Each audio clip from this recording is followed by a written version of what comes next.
Olá, quero desejar as boas-vindas a todos vocês. Eu sou Anne Carla Marquesan, docente do curso de Letras da Universidade Federal da Fronteira Sul. Esse vídeo faz parte de uma série de vídeos do conteúdo do CCR Estudos da Língua Portuguesa 3, Morfossintaxe, que está sendo ministrado de forma remota neste primeiro semestre de 2020. Neste vídeo, nós vamos entender por que chamamos um sintagma como a menina de um DP. Para falar sobre isso, eu me baseei fortemente na apostila Sintaxe do Português, do professor Carlos Mioto, entre as páginas 57 a 58. E eu sugiro, aconselho, que vocês leiam essas páginas logo após o término desse vídeo. Em vídeo anterior, eu disse a vocês que um DP, né, um sintagma determinante, aqui, um sintagma determinante, ele é um núcleo funcional. Os núcleos funcionais, eles exercem funções gramaticais. Uma das funções do DP é transformar o sintagma do qual ele faz parte em um argumento. A outra função é determinar de alguma forma o nome ao qual ele se combina.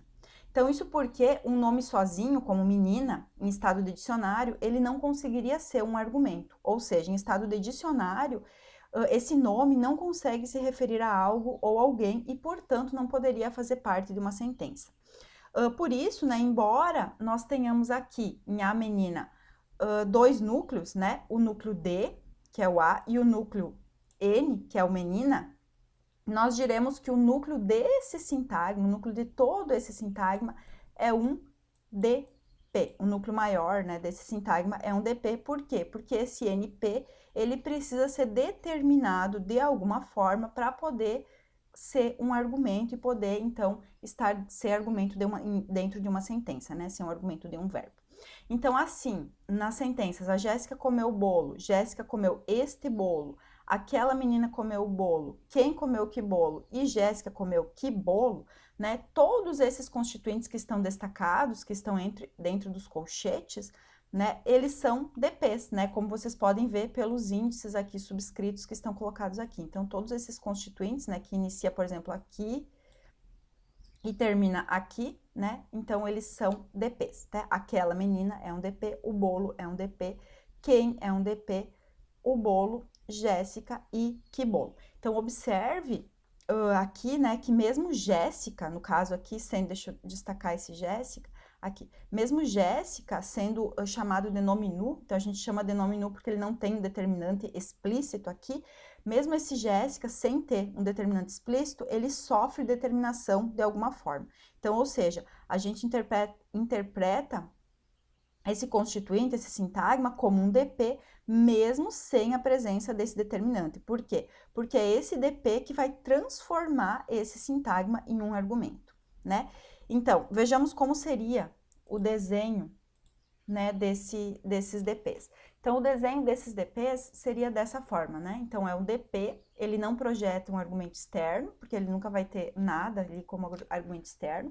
Ele seleciona um D', né, a projeção intermediária, e depois seleciona aqui o D, né, que seria o núcleo A, esta, uma, o vazio, ou o próprio que, né, do exemplo anterior que a gente tinha ali, que menina. Esse determinante, esse núcleo D, ele seleciona um NP. Então, o complemento, então vejam aqui, o complemento do determinante é um NP. Então, esse NP, ele sempre vai ser complemento de um determinante. Então, mesmo que esse determinante seja, no caso aqui, nulo.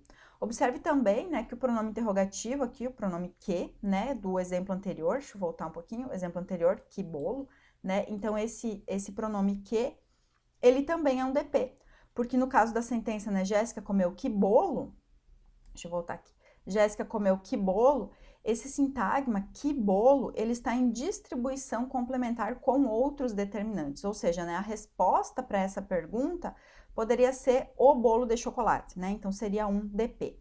E estar em distribuição complementar significa dizer que esse que, ele está no lugar de um o, né, de um outro determinante. Ou seja, assim como o que precede um nome, né? Então, o bolo é um nome, o que seria um determinante. O o também precede um nome, seria o bolo, no caso. Então, eu posso dizer, por exemplo, que menina, né? Que menina. posso dizer a menina, né? Que menina ou a menina, mas eu não posso dizer, por exemplo, que a menina. Então, se a sentença fosse, deixa eu botar aqui, que a menina. Se o constituinte, no caso, fosse que a menina, eu teria, então, aqui um constituinte agramatical, ruim, né? Não produzido, não pronunciável em língua portuguesa, né? Da mesma forma, a que menina, né? Ou qual, vou botar aqui um outro pronome interrogativo, qual esta menina, por exemplo. Por quê?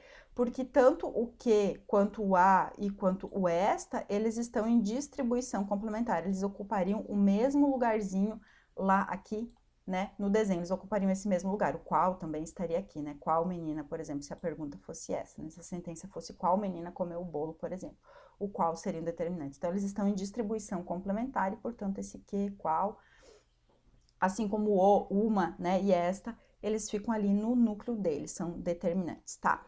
Então, observe também que esse determinante, esse D, né, por ser um núcleo funcional, ele vai ter sempre esse mesmo desenho, DP, D' D, e esse D se seleciona um NP, tá? Então, assim como lá, quando a gente aprendeu a flexão I, né, sempre seleciona um VP, né, sempre seleciona um verbo, o núcleo D sempre vai selecionar um NP.